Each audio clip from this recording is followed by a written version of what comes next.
So if God has a plan for all and knows all, was it his plan for someone to get an abortion, and would it have been easier if that person or baby was not born in the first place? If you want to get closer to God, you cannot be afraid to ask these hard questions, because there definitely is an answer. You just have to be willing to find it.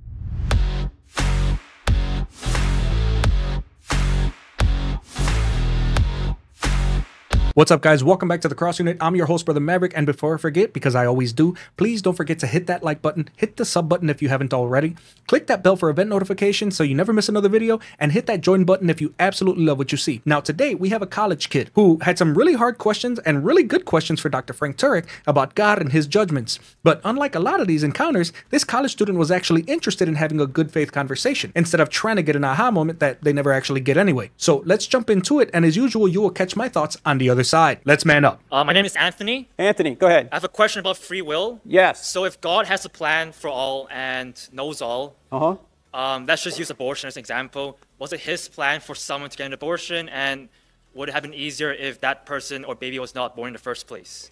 And similarly, in the Bible, God commanded the killing of some people, right? Why were those people created just to suffer? Okay, here's the problem that we have here.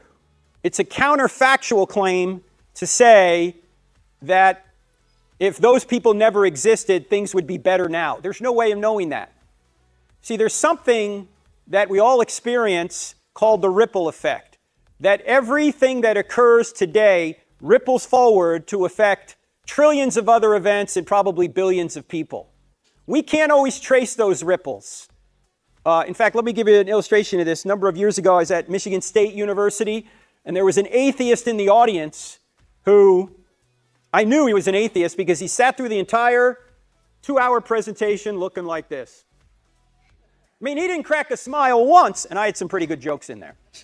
Anyway, when it was his time to, when questions came along, I said, "Are there any questions?" He raised his hand. I said, "Yes, sir." He said, "If there is a good God, why doesn't he stop all the evil in the world?" And I said, "Sir, that is an excellent question. Maybe because if he did, he might start with you and me, because we do evil every day." Do you ever notice when you start complaining about evil, you're always complaining about somebody else? God, why don't you stop him? God, why don't you stop her? We rarely say, God, why don't you stop me? If God wanted to stop all the evil in the world tonight at midnight, would you still be alive at 12:01? No, I wouldn't be alive, because God allows evil because he gives us the ability to make a free choice. That's the only way we can have love, is to have free choice. The problem is it opens up the capacity to do evil. So I tried to explain to this atheist at Michigan State when he said, "Well, how can you find any good in a baby dying?" Which is a similar question to what you're asking. And I said, "I can tell you why babies die in general, because we live in a fallen world. But if you're going to ask me why did that baby die, I can't tell you why. But I can tell you why I don't know why. Because I'm inside of time. I can't see the end from the beginning.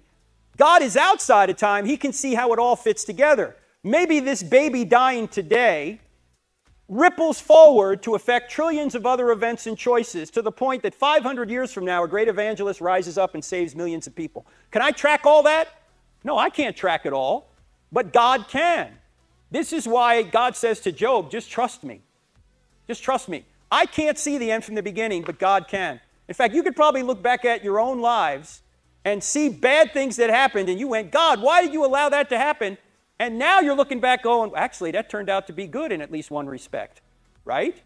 How many people prayed for things that you now say, man, I'm glad he didn't answer that, right? God knows better than we do, in other words. So there's always a ripple effect. We can't see how it's going to turn out, but God says that he works all things together for good to those that love God and are called according to his purpose. So those people be conformed to the image of his Son. Doesn't say all things are good. It says all things work together for good. So we just have to trust God in this fallen world where people make evil choices, that God can bring good from evil even when we can't see it. In fact, let me just give one last thing on this. We actually see this in, the greatest example is Jesus, right? Because he was innocent, and yet he experienced all the evil that the world has done on himself. So here's an example of an innocent human being experiencing evil, yet it brings forth the greatest good, the salvation of billions of people. But even on a smaller scale, in the Old Testament, Joseph sold into slavery, and by his brothers, who later leave Israel because there's a famine. Thankfully, Joseph, after going through a lot of difficulty, is in a position of power. He's put a bunch of grain aside, and when his family comes, Joseph's in a position to take care of them. But what does he do when he sees them the first time and he recognizes them? He says to them, "You dirty rats, you're going to pay for what you did to me." No, he doesn't say that. What does he say? He says, "What you meant for evil, God meant for good, the saving of many lives." And so a lot of people have a lot of evil and have done a lot of evil, including ourselves. But God can bring good from even our evil choices. God can draw a straight line with a crooked stick. And we're all crooked sticks. So when I don't know the ultimate answer, I know God does know the ultimate answer, and I just trust in him. So right away, the scripture that comes to mind is Isaiah 55, 8 and 9, which reminds us, "For my thoughts are not your thoughts, neither are your ways my ways, declares the Lord. As the heavens are higher than the earth, so are my ways higher than your ways, and my thoughts higher than your thoughts." This passage hits home when we grapple with really complex questions like, why does God allow evil, or why does he order judgments on entire nations like he did on the Canaanites? So let's break down why God's will and human free will are both critical to understanding his purpose for humankind. Now, first off, the concept of free will is foundational to love, relationship, and moral responsibility. God didn't create robots that were programmed to obey him. He gave us the freedom to choose, and that's very important. It's the reason why we can experience genuine love and purpose, yet it also opens the door to evil, unfortunately. Now, God's will and desire is for all to come to know him, yet he doesn't override the free will of those who choose otherwise. So evil actions like abortion or violence are the tragic result of people using their freedom for harm, which happens a lot. But God allows this not because he's indifferent, but because the freedom to choose is integral to our purpose and his greater plan. We can't have it both ways, guys. Now, what about those instances where God seems to intervene, where he commands the judgment of entire nations? Isn't this a contradiction? Absolutely not. And here's why.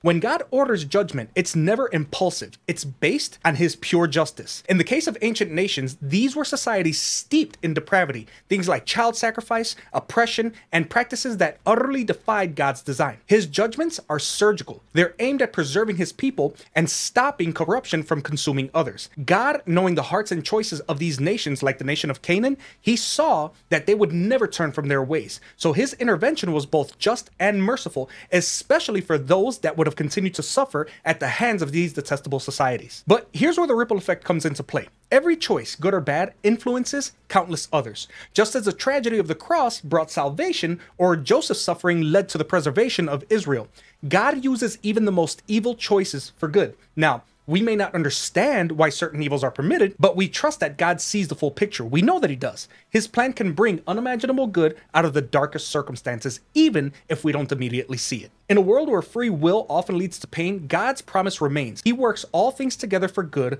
for those who love him. Romans 8:28. It's not about every event being good, but about God's ability to bring redemption from evil. We can definitely rest in his wisdom, knowing that no act of evil goes unnoticed, and that in the end, his justice and mercy will always prevail. So while we may question, we also choose to trust that God's purpose is greater than any momentary evil we will ever encounter. It's exactly why when atheists say, why couldn't God give us free will without removing evil? There's absolutely no such thing. You can't give somebody free will and give them the ability to choose, but then give them no choices. When he put Adam and Eve in the garden, if he would have put them in the garden and given them free will, but then didn't put the tree there for them to choose to do wrong, it wouldn't have mattered, because it's God saying, I'm giving you free will, but I don't trust you to make the right choice. And that isn't something that someone will do if they actually love you. Hey guys, I pray to God that you liked the video, and if you did, please type amen in the comment section if you agree, and if you don't, go ahead and leave those comments also. Just keep it respectful. As always, please don't forget to like the video, hit the sub button, share the video, and smash that bell for event notifications, guys, so you never miss a new video. If you love what you see and you want to become a channel sponsor, you can hit that join button where the sponsorship trailer will explain the different tier options and the perks that you'll get as a result of joining each individual plan. Also, don't forget to check out our merch store, as I've recently added a ton of new merchandise to the store,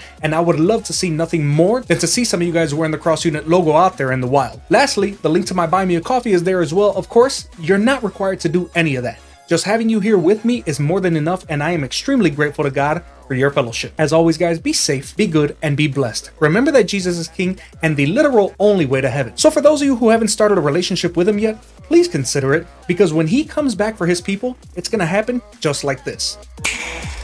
down.